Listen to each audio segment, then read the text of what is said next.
Era unha bella demanda dos veciños que agora xa é unha realidade. A reforma do acceso ao núcleo do Mosteiro supora a fin das inundacións que sufría esta vía todos os invernos. Fixérase con anterioridade unha obra que estivo moi mal feita e en lugar de haber unha estrada, pois había unha piscina.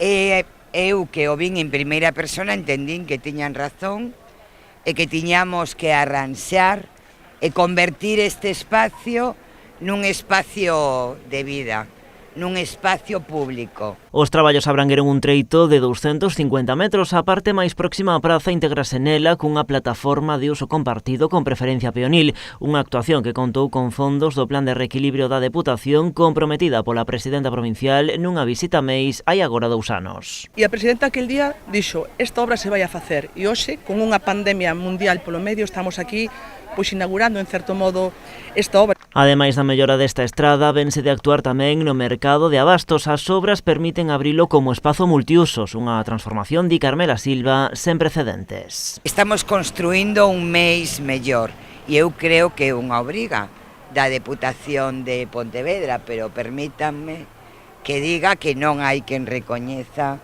a Meis dende o ano 2019 alcaldesa. A alcaldesa tamén aproveitou para agradecer o esforzo da Deputación de Pontevedra con Meis. Marta Giraldez contrapón o apoio provincial ao da Xunta pro 2022. No borrador de orzamentos da Xunta de Galicia para este ano hai, vindeiro ano, hai 0 euros para o Concello de Meis.